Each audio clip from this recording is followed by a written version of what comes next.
Hi friends, నేను సతీష్ కుమార్. ఈరోజు వీడియోలో తెలంగాణలో రాజీవ్ యువ వికాసం స్కీమ్ గురించి వివరాలు మరియు ఎలా అప్లై చేయాలి, దీనికి కావలసిన డాక్యుమెంట్స్ ఏంటి, ఎవరు అర్హులు వంటి వివరాలు పూర్తిగా ఈ వీడియోలో చూడవచ్చు. ఈ వీడియో చూసే ముందు ఛానల్ని ఇంకా సబ్స్క్రైబ్ చేయని వారు ఎవరైనా ఉంటే వెంటనే సబ్స్క్రైబ్ చేసి సందేహాలను కామెంట్ రూపంలో తెలియజేయండి. ఇప్పుడు ఈ పథకం యొక్క వివరాలు తెలుసుకుందాం. తెలంగాణ ప్రభుత్వం నిరుద్యోగుల కోసం రాజీవ్ యువ వికాసం పథకాన్ని ప్రారంభించింది. ఈ పథకం ద్వారా బ్యాంకు రుణాలను సబ్సిడీ ద్వారా అందిస్తుంది.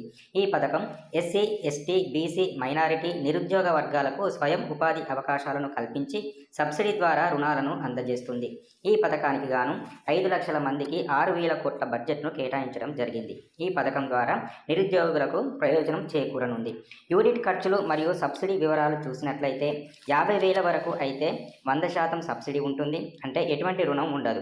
50,000 ₹1 నుండి ₹1,00,000 వరకు 90% సబ్సిడీ, 10% రుణం కట్టాల్సి ఉంటుంది.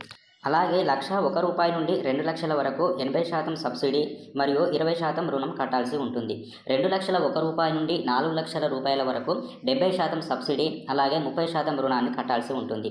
అర్హత ప్రమాణాలు చూసినట్లయితే గ్రామీణ ప్రాంతాలకు చెందిన వారైతే వార్షిక ఆదాయం 1,50,000 కంటే తక్కువగా ఉండాలి. పట్టణ ప్రాంతాలకు చెందిన వారు అయితే వార్షిక ఆదాయం 2 లక్షల కంటే తక్కువగా ఉండాలి. వయోపరిమితి విషయానికి వస్తే వ్యవసాయేతర వర్గాలు అయితే 21 సంవత్సరాల నుండి 55 సంవత్సరాలు మరియు వ్యవసాయ సంబంధిత వర్గాలు అయితే 21 సంవత్సరం నుండి 60 సంవత్సరాల వరకు కలిగి ఉండాలి. అలాగే 5 సంవత్సరాల లోపు కుటుంబానికి ఒక వ్యక్తికి మాత్రమే స్వయం ఉపాధి పథకాలకు అర్హులు. ఇందులో ప్రాధాన్యత వర్గాలు చూసినట్టయితే ఈఎస్ఎస్ కింద మొదటిసారి దరఖాస్తు చేసుకునే వారికి ప్రాధాన్యత ఇవ్వబడును. అలాగే మహిళలకు 25% రిజర్వేషన్ మరియు ఒంటరి మహిళలు, వితంతువులకు ప్రాధాన్యత ఇవ్వబడును. వికలాంగులకు అయితే 5% రిజర్వేషన్ కల్పించబడును. అలాగే తెలంగాణ ఉద్యమ అమరవీరుల కుటుంబాలకు మరియు ఎస్సీ వర్గీకరణ ఉద్యమ కుటుంబాలకు ప్రాధాన్యత ఇవ్వబడును. ఈ పథకానికి అవసరమైన పత్రాలు ఏంటో చూద్దాం. 1 ఆధార్ కార్డ్, 2 రేషన్ కార్డ్ లేదా లేటెస్ట్ ఆదాయ ధృవీకరణ పత్రం కావాల్సి ఉంటుంది. తర్వాత కుల ధృవీకరణ పత్రం తెలంగాణ ఏర్పడిన తర్వాత జారీ చేయబడింది మాత్రమే తీసుకుంటారు. శాశ్వత డ్రైవింగ్ లైసెన్స్ అంటే రవాణా యూనిట్లకు అప్లై చేసే వారికి మాత్రమే యూజ్ అవుతుంది.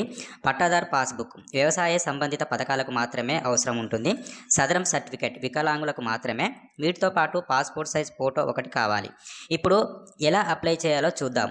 దీన్ని కంప్యూటర్ డెస్క్టాప్లో మరియు మీ మొబైల్లో కూడా అప్లై చేసుకోవచ్చు. నేను కంప్యూటర్లో చేస్తున్నాను.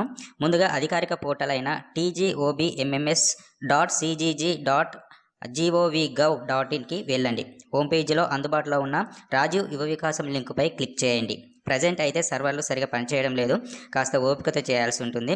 లింక్ ఓపెన్ అయిన తర్వాత మనకు ఇక్కడ ఎస్సీ, ఎస్టీ, బీసీ, మైనారిటీ వర్గాలకు సంబంధించిన ఆప్షన్స్ ఇక్కడ చూడవచ్చు. అప్లికెంట్ ఏ వర్గానికి సంబంధించిన వారో ఆ వర్గం యొక్క ఆప్షన్ని క్లిక్ చేసి నమోదు చేయాల్సి ఉంటుంది. ఎగ్జాంపుల్ కోసం బీసీ వర్గానికి సంబంధించిన ఆప్షన్ని క్లిక్ చేస్తున్నాను. యాజ్ పర్ ఆధార్ కార్డు ప్రకారము దరఖాస్తుదారుని పేరు నమోదు చేయాల్సి ఉంటుంది. ఇక్కడ ఆధార్ నెంబర్ ఇవ్వండి. ఇక్కడ రేషన్ కార్డ్ కాలంలో క్లిక్ చేస్తే మీ రేషన్ కార్డు నెంబర్ జనరేట్ అవుతుంది. ఒకవేళ రేషన్ కార్డు లేకపోతే ఆదాయం సర్టిఫికేట్ ఇవ్వాల్సి ఉంటుంది.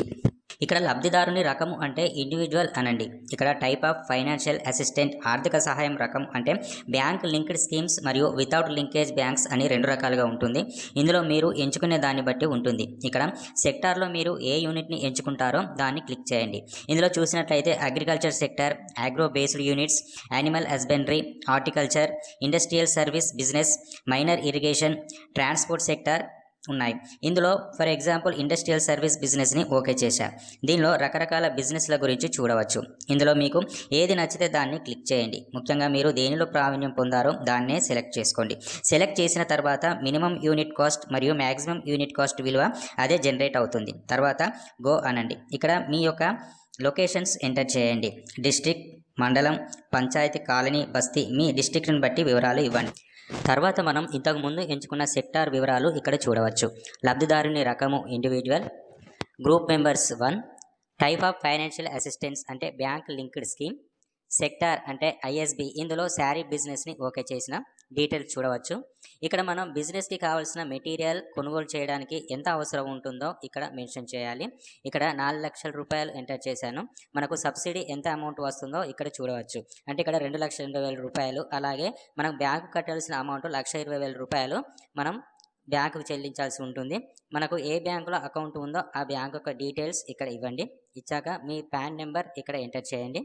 చేశాక ఇక్కడ అప్లికెంట్ యొక్క details name, Aadhaar number, ration card number ఒకసారి చెక్ చేసుకున్నాక ఇక్కడ అప్లికెంట్ యొక్క details father are husband name enter చేయాలి. తర్వాత ఫిజికలీ హ్యాండిక్యాప్డ్ అయితే ఎస్ అయితే ఎస్, నో అయితే నో అని ఎంటర్ చేయండి. చేశాక male or female and transgender A category అయితే అది క్లిక్ చేయండి. ఇక్కడ రూరల్ అయితే రూరల్, అర్బన్ అయితే అర్బన్ క్లిక్ చేయండి. ఇక్కడ క్యాస్ట్ ఎంటర్ చేసిన తర్వాత క్యాస్ట్ సర్టిఫికేట్ నెంబర్ ఎంటర్ చేయండి. ఇక్కడ ఆటోమేటిక్గా నేమ్ అండ్ ఉపకులం జనరేట్ అవుతుంది.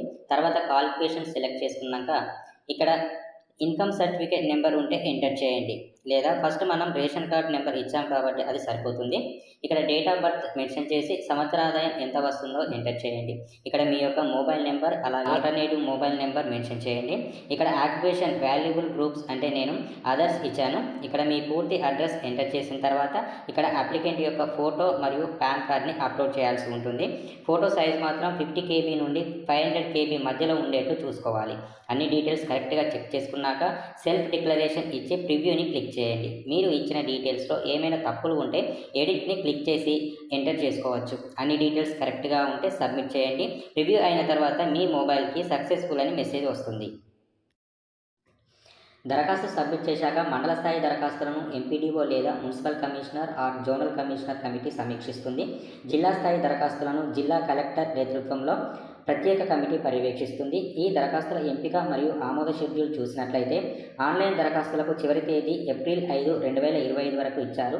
కానీ ఇప్పుడు ఏప్రిల్ 14, 2025 వరకు పొడిగించారు. మండల స్థాయి కమిటీ సమీక్ష ఏప్రిల్ 6 నుండి మే 20, 2025 వరకు, అలాగే జిల్లా కమిటీ ఆమోదం మే 21 నుండి 31, 2025 వరకు, అలాగే లబ్ధిదారులకు పత్రాల పంపిణీ జూన్ 2 నుండి 9, 2025 వరకు అందజేస్తారు. ఓకే ఫ్రెండ్స్, ఈ వీడియో నచ్చితే ఛానల్ని సబ్స్క్రైబ్ చేసి షేర్ చేయండి, అలాగే కామెంట్ చేయండి. Thank you.